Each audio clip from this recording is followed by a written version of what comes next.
Praise the lord. ప్రభు అయిన యేసుక్రీస్తు నామమున మీ అందరికీ శుభములు తెలియపరుస్తా ఉన్నాను.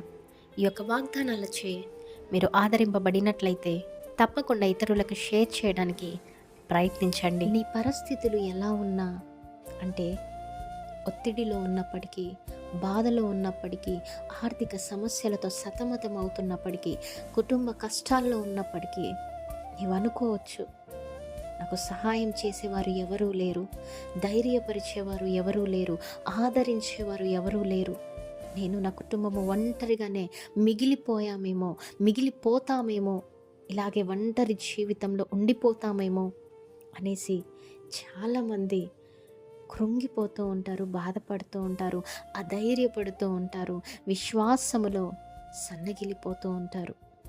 అయితే ఒక్కటి గుర్తుపెట్టుకోండి, ఈరోజు అటువంటి వారు ఈ వీడియో ఎవరైనా చూస్తూ ఉంటే పరిశుద్ధాత్మ దేవుడు వాక్యం ద్వారా మీతోనే మాట్లాడుతున్నారండి. ఆయన ఎప్పుడు కూడా మిమ్మల్ని ఒంటరిగా విడిచిపెట్టడంట.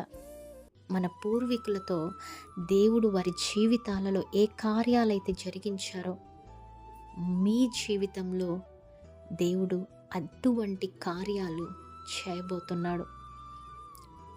దేవుడు అబ్రహాము గారితో, ఇస్సాకు గారితో, యాకోబు గారితో ఉన్నట్లే మీతో కూడా ఆయన విశ్వాసముగా ఉంటాడు.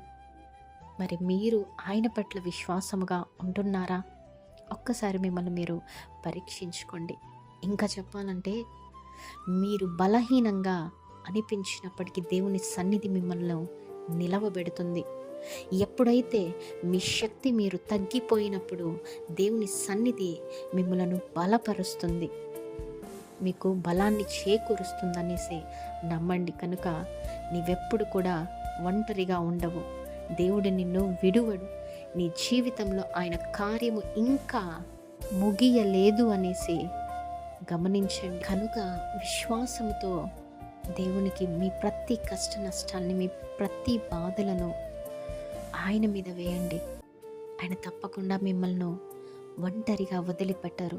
మనుష్యులు ఎప్పటికైనా వదిలిపెట్టొచ్చండి, దేవుడు ఎప్పుడూ కూడా మాట తప్పనివాడు. కనుక నమ్మండి, విశ్వాసం ఉంచండి, వాగ్దానమును ఎత్తిపట్టి ప్రార్థించండి. మీ అందరి జీవితాలలో నిత్యము కూడా దేవుడు మీకు తోడై ఉండి మిమ్మల్ని నడిపించునుగాక. Amen. Praise the Lord. Have a great day.